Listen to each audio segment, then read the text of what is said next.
कडाकणी बनवत असताना कधी कधी काय होतं, तेल थोडंसं जरी जास्त झालं तर ते तेलकट होतात आणि तेल थोडंसं जरी कमी पडलं तर ते एकदम कटकटीत होतात. तर तेलाचं परफेक्ट मेजरमेंट मी या ठिकाणी दिलेलं आहे. पाव किलो, अर्धा किलो आणि 1 किलोचंही मेजरमेंट दिलेलं आहे. तर या ठिकाणी 200 ग्रॅम बेसन घेतलेलं आहे आणि 100 ग्रॅम मैदा घेतलेला आहे. टोटल मेजरमेंट 300 ग्रॅम होतं, म्हणजे साधारण पाव किलो. पीठ चाळून घेणं ही प्रोसेस खूप महत्त्वाची आहे आणि बेसन एकदम बारीक घ्यायला हवं.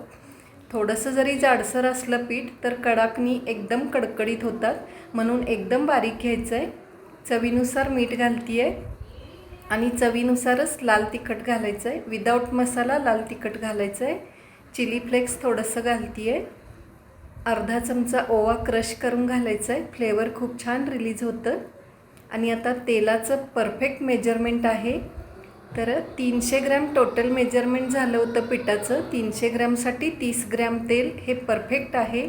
एक मोठा चमचा आणि वर लहान चमच्यानी 2 चमचे होतं. कढीपत्ता घालून कुरकुरीत करून घ्यायचं आहे. हे सुद्धा फ्लेवर खूप छान लागतं.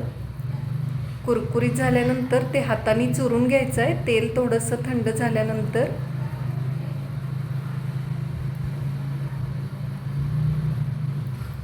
पिठाला छान असं तेल चोळून घ्यायचं आहे आणि कढीपत्तासुद्धा मिक्स करून घ्यायचं आहे.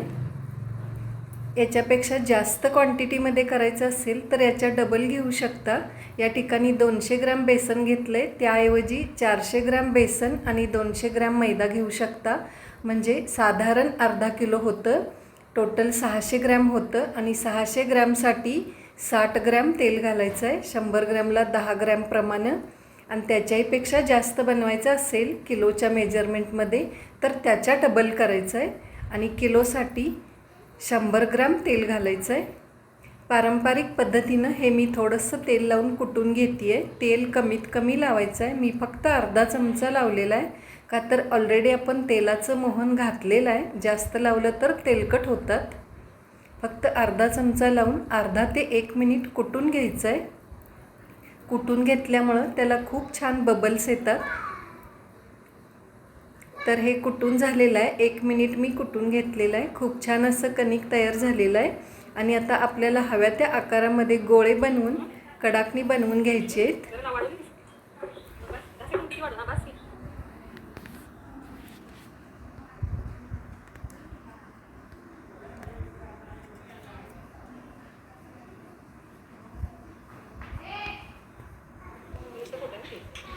तिखट कडाकणी, ओल्या मिरचीपासून बनवलेली कडाकणी आणि ओवा घालून केलेली कडाकणी, अशा तिन्ही रेसिपी मी शेअर केलेल्या आहेत. तिन्ही प्रकारच्या कडाकण्या खूप क्रिस्पी आणि टेस्टी झालेल्या आहेत. कढीपत्ता घातल्यामुळं खूप छान त्याला टेस्ट आली आहे. कोटिंग करून मी हे लाटून घेते आहे, मैद्याचं कोटिंग. करंजीमधलं शिल्लक राहिलेलं जर कणिक असेल तर ते सुद्धा तुम्ही कोटिंगसाठी वापरू शकता. कोटिंग केल्यामुळे सुद्धा एकदम खुसखुशीत होतात कडाकणी आणि बबल्स खूप छान येतात त्याला. थोडंसं जाडसर असं लाटून घ्यायचं आहे. पातळ आवडत असतील तर पातळसुद्धा लाटू शकता.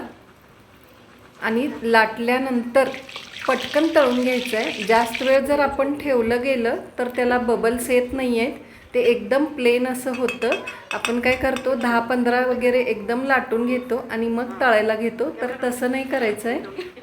लाटल्यानंतर पटकन तळून घ्यायचं आहे, म्हणजे खूप छान होतात. खूप छान अशा कडाकण्या तयार झालेल्या आहेत. रेसिपी आवडली तर लाईक करा, शेअर करा, सबस्क्राईब करा.